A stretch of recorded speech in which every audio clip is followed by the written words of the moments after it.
Hi there, Summoners, GuardianE here with another live reaction and first impression video for Fire Emblem Heroes, and tonight we are getting the reveal of the next Mythic Hero to drop into the game in just a couple of days. We got the trailer pulled up here, we're going to hit play, watch it together raw for the first time just to react to who gets revealed, who is the lucky Mythic to grace our game in the very near future. So, who is it going to be? Oh, wait, new Mythic and Legendary... Wait... Oh, it's Athos. Okay.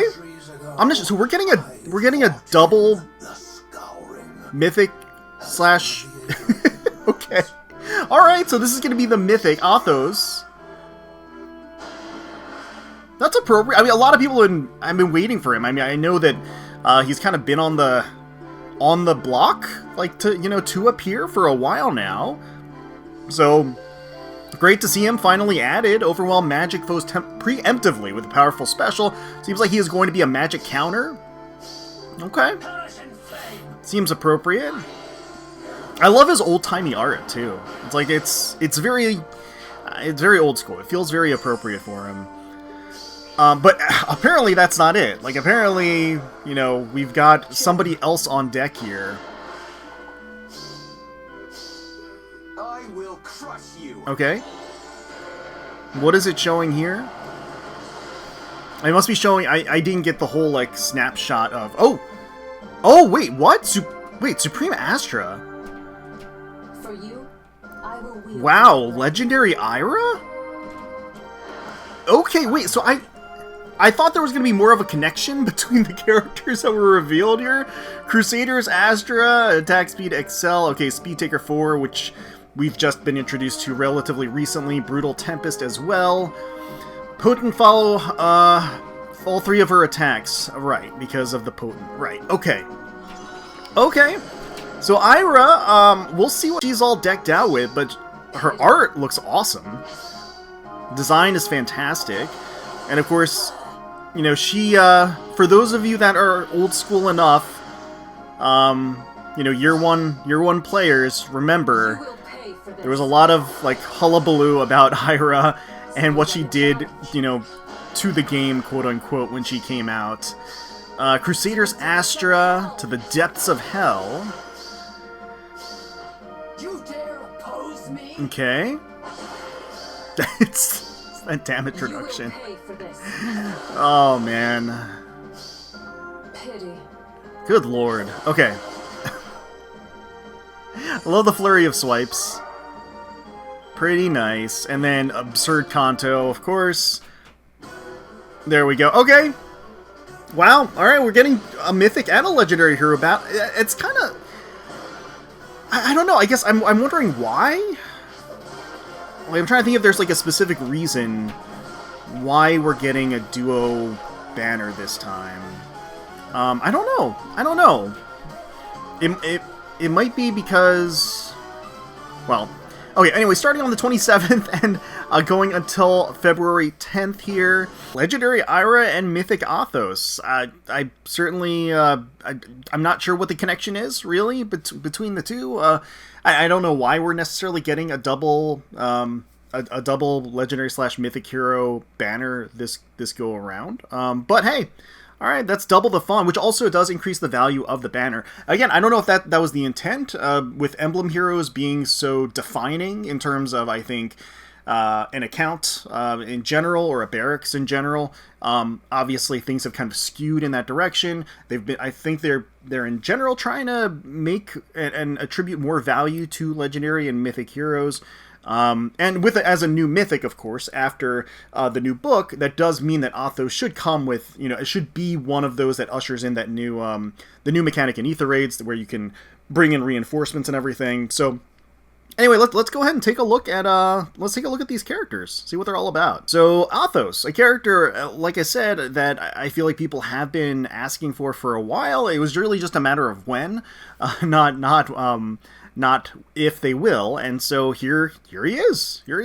Again, the classic kind of painterly style of his art looks very Old Testament, just like very much classic style with that glowing tome, and he is going to be an infantry blue tome unit, and he is apparently going to be, once again, a magic counter, right? So as the description here, so the description here says, overwhelm magic foes preemptively with his powerful special and lowers allies' cooldowns prior to their attack. So that's what they were demonstrating in I didn't catch that in the demonstration at first, but that was what they were trying to showcase effectively, is that he's going to be able to add special cooldown charge to his allies.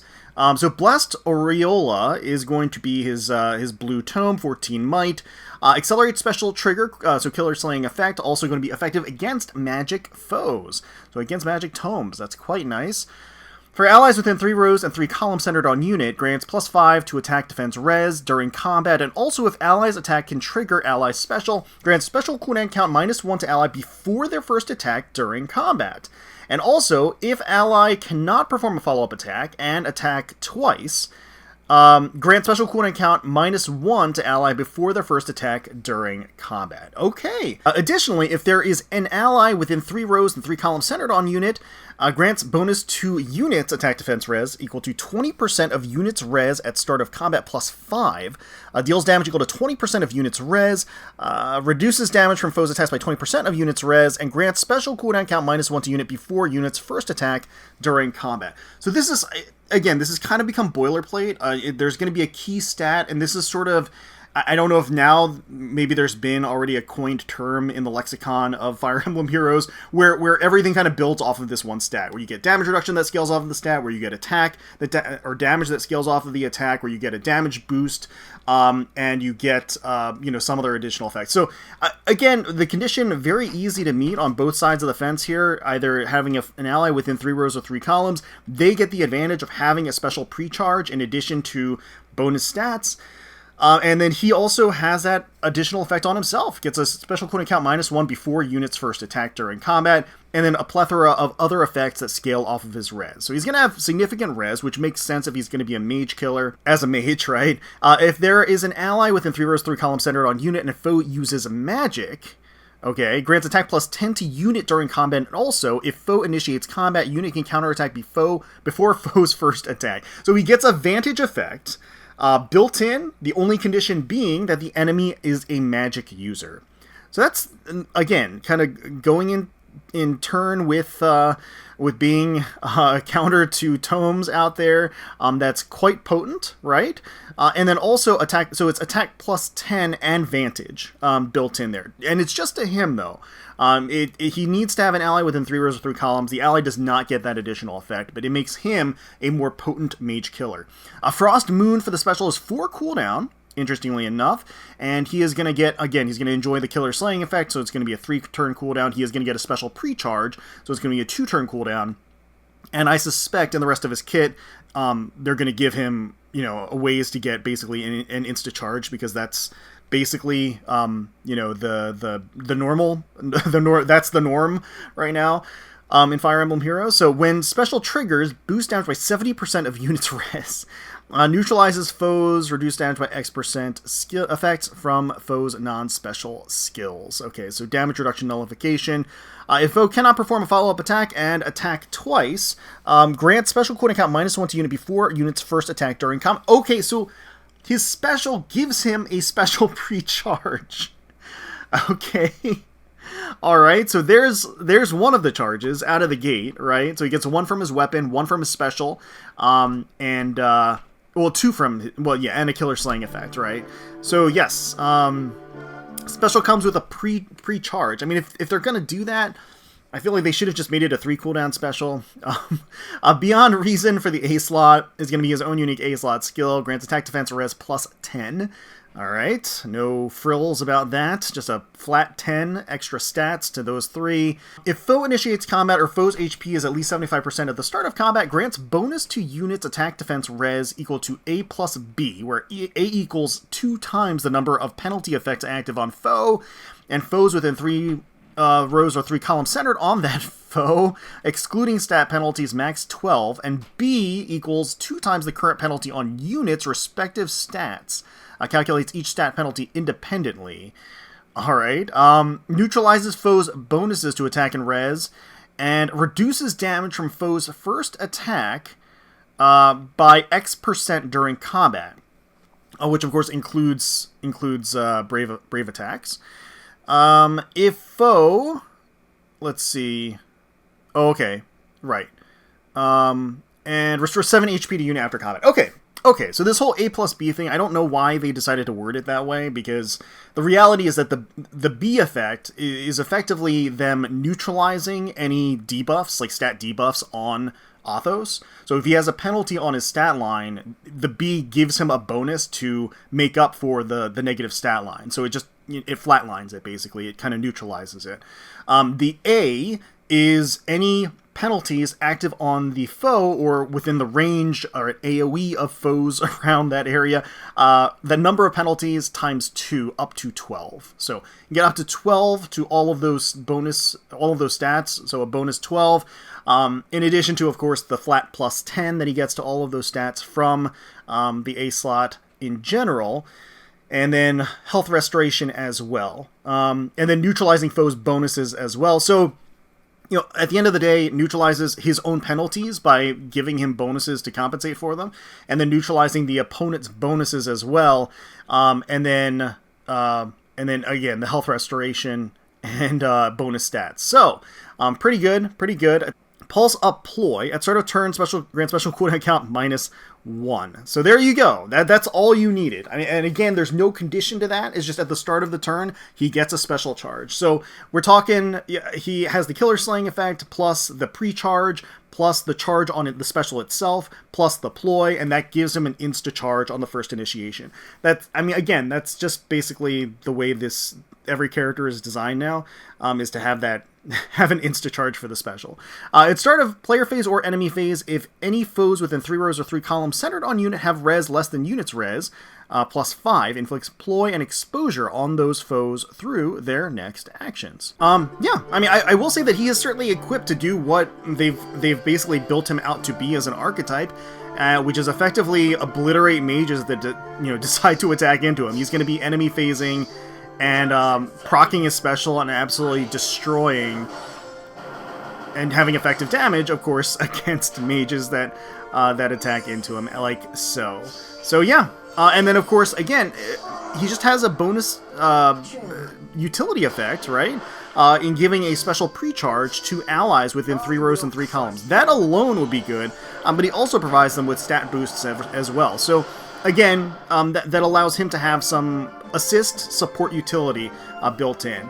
So Supreme Astra Ayra here, the Lady of the Hour, really looking fantastic in the art department. Absolutely gorgeous design. I love how both regal and flowy it is. It still has sort of this feminine charm to it with the thin hugging fabric, the purple and the gold, the high collar, obviously the high slit showing off the legs, but at the same time, even though it does hug her curves a bit, you've got the ornate structure and elements to the armor on her shoulders. Certainly not to mess with her overall agility and speed, but it does add sort of this structural balance to her outfit, the ensemble, these armored elements to it. You have sort of this sash that flares out around her legs that has almost this otherworldly glow to it. It does give her more of a sort of a mystical appeal. Alright, so let's see what they say about her. Grants potent follow to herself and nearby allies. Okay. All 3 of her attacks are bolstered by her powerful special. So, we saw that demonstration where she basically chains her special 3 times before the opponent can do anything. So I suspect that is going to be basically a key component to her archetype and her kit here. So Sword of Isaac is her weapon, 16 might, killer slaying effect. At start of turn, if unit's HP is at least 25%, grants attack speed +6, potent follow, and neutralizes foes' bonuses during combat to unit and allies within 2 spaces of unit for 1 turn. So as that description just noted, she is able to bestow this activated buff of potent follow on her allies within 2 spaces of her, in addition to a speed and attack buff, in addition to neutralizing foes' bonuses. That is quite nice, just a nice utility, a support element to have, and the condition is extremely easy with the 25% HP. At start of combat, if unit's HP is at least 25%, grants bonus to unit's stats equal to 5 plus 15% of unit speed at the start of combat, and also if potent follow X% has triggered and X is less than 99 or equal to 99, then X equals 100 Okay, unit deals plus Y times 5, where Y is the total number of bonus effects active on unit, excluding stat bonuses, plus number of penalty effects active on foe, excluding stat penalties, max 5, excluding AoE specials. Alright, and reduces damage from foes' first attack by X times 3 during combat. Okay, so that is going to be a fixed damage reduction, which of course means it cannot be nullified or reduced in the traditional way. And then also when foes attack triggers foes special, reduces damage by Y times 3, excluding AoE specials. Alright, so that was a really roundabout way of saying that potent follow X% is just 100. It's not whatever the calculation has been historically. They're just doing away with the calculation and giving her 100. So it's going to do 100% damage. All of the potent follow-up attacks are going to do 100% damage. That's really, at the end of the day, what it's trying to say. And then she gets stat boosts that scale off of her speed stat. Her speed is going to be outrageous because she is, of course, going to be a Myrmidon. That's going to be her archetype, so I'm sure she's going to be super, super speedy. And then Y, on the other hand, is going to be all of either the bonus effects that she has or her or penalties on the foe that are not stat related. So that can be a little bit of a mess to calculate, but the max is 5. So 5 out of buffs on her activated or penalties on the enemy, max 5, right? And then there's calculations based off of that 5. So it deals damage equal to Y times 5, right? So that would be 5 times 5, which is 25. Or the damage reduction scales off of it too, which is Y times 3, which would be 15 at max, right? And then, yeah, in both cases. At start of combat, if unit's HP is at least 25% HP, restore 7 HP to unit after combat. Oh, interesting. Okay. So the reason why I'm a little surprised by that is because they're so heavy-handed with kits these days. There's really no elegance or like sort of refined touch to how they're building out the kits. And in this case, this is actually something of a penalty. Like at the start of combat, if she doesn't have 25% HP, she doesn't get this health restoration, which feels a little strange just because you would think that if she's at low HP, she'd want the health restoration to get back up to the cap. I mean, maybe they decided to do it for balancing purposes, or maybe she gets some other advantage below 25% HP that they wanted her to be able to capitalize on. We'll see in a second. Just a little surprised by that. Crusader's Astra for the special is a 2 cooldown special. When special triggers, boost damage by 40% of unit's speed and neutralizes foes, reduces damage by X% effects from foes during foes non-special skills. Grant special cooldown count -1 to unit before unit's first attack and before each of unit's follow-up attacks during combat. And also when unit special is triggered during a follow-up attack, prevents foes specials that are triggered by unit's attack. Really? Okay, so it's kind of interesting because like this is a lot simpler of a way to kind of break down her getting an insta charge versus Athos, because Athos they like did this whole like rigmarole of like different skills and then a pre-charge and then this and then that. Instead, Ayra, she just has a killer slaying effect, right? And then she also gets a special cooldown charge before her first attack and every attack. So they basically, you know, it's super simplified here. And additionally, she prevents foes specials that are triggered by unit's attack. So any defensive specials, she actually prevents from activating, which is interesting. I don't know if we've seen that before or not.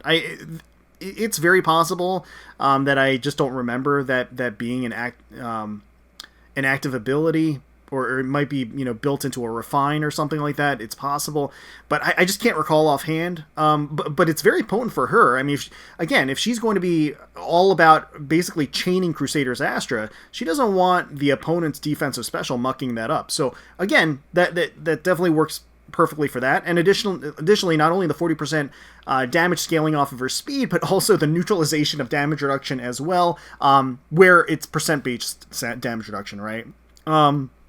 Yeah, that's obviously very, very good. If unit or foe special is ready or triggered before or during this combat, reduces damage from foes next attack by 40% as well. So, yeah, if that wasn't enough, you get some bonus damage reduction built into Crusader's Astra as well. Attack speed excel if unit or foe initiates combat after moving to a different space. So I think I saw in the demonstration she moved. Yeah, she's got Brutal Tempest. Okay, all right. So she's got attack speed excel. She's got Speed Taker 4, which we've seen recently with Emblem Lyn. Again, they're already, there's already another character that's going to have that skill, and it's going to be Ayra here. I mean, it's appropriate for a speedy character. I feel like Ayra and Lyn, if any characters were to have, sort of a speedy skill like that, it would kind of make sense. But yeah, it has speed, great talent. So she's going to obviously really capitalize on this. A lot of her abilities scale off of her speed. And even in addition to the great talent boosts that she gets, even the debuff on the enemy of speed and defense, as well as the damage that scales off of her speed, that a bonus damage that she gets that scales off of her speed, is definitely going to be much appreciated by her. And then Brutal Tempest for the C slot skill. So enables Kanto distance +1 max 4. At start of turn, a unit can move 1 extra space. That turn only, does not stack. Grants bonus to units' stats during combat equal the number of spaces from start position to end position of whoever initiated combat. Yeah, that's a hell of a skill. Getting an additional movement space at the start of the turn, getting Kanto at least +1, so she's always going to have Kanto even if she doesn't move. But of course she wants to move, because she wants to take advantage of the bonus stats she gets from moving from tile A to tile B. Also, obviously, stacks with the Excel skill, and so she's going to be able to take advantage of that, and then also get Kanto 4 in the process, so she can go ahead and return to safety. So yeah, so she's going to be relatively straightforward of a character despite the huge descriptions. She's going to have tons of speed, lots of stat boosts that scale off of that speed and damage that scales off of that speed, chaining Crusader's Astra over and over and over again. The first attack here, there is going to be a Pavis effect on Robin, but any additional, any follow-up attacks are going to neutralize Pavis, so she's not going to be able to proc Pavis again. So here the follow-up attack happens, and Robin has Pavis ready, the special is ready, but it doesn't proc. So she neutralizes and only on follow-up attacks. And again, the Crusader's Astra times 3, she'll get 3 Crusader's Astras in a row. She will get plenty of damage reduction. There we go. Yeah, in the opposition, she'll be able to tank that no problem, proc another Crusader's Astra, and then another Crusader's Astra once again. And again, fully neutralizing any defensive specials that might be on the enemy, having that Kanto 4 to be able to warp right back to where she needs to be to get out of harm's way. So yeah. So once again, starting on the 27th of January and going until February 10th, we've got Legendary Ayra and Mythic Athos. So we got both a new Legendary and a new Mythic debuting on this banner, which again does help with the overall value, I would say, of the banner as a whole. Now alongside Ayra is going to be Nithaugur, as well as... who else is on red here? Oh, Marianne. So I think is that rearmed Marianne or attuned Marianne? I can't remember. It's one of the two. So again, that's actually high value. Nithaugur came out relatively recently, is an absolute menace. And Marianne also, a recent addition with a lot of valuable skills, also powerful in general. So once again, I would say red is a fairly strong showing. Now on the blue side of things, with Athos, we've got, ironically, Emblem Celica, who Athos is basically designed to counter. But yeah, Emblem Celica, very, very strong. A game changer, an account changer, a barracks changer. If you don't have her, this is an opportunity to get her, because she will just make your account and your barracks better. So if you don't have her, just, as an emblem character. And then the other blue, who else is on blue? It's Tamara. And also on blue, in addition to Celica, you have Tamara, who is an absolute beast of a unit. Yeah, she's an attuned hero, limited, very, very strong. So I would say certainly a fairly strong showing from both of the marquee colors for the new characters that are debuting on this banner. And again, the fact that it is a new Legendary and a new Mythic introduced on the same banner also adds a good bit of value too. And I think the characters are going to do very well in their archetypes. I don't think they're going to be game changers. I don't think they're going to completely kind of mix things up as far as, who's kind of the reigning terrors currently on the battlefield. But that being said, they are able to round out and counter certain threats. So I think that they do their job very, very well, because they do have specific archetypes, and I think they'll fit well into those natural archetypes. But let me know down below if you're excited for Legendary Ayra and Mythic Athos. Let me know down below if you're going to be pulling for them, if you're summoning for them. Best of luck to you. Hopefully you do get your copies super quick, and any additional skill fodder or merges that you're looking for. Hopefully you all enjoyed the video. If you did, please consider leaving a like, commenting down below, subscribing to the channel for more Fire Emblem Heroes content. We thank you all so much for watching, and until next time, let's protect those skies.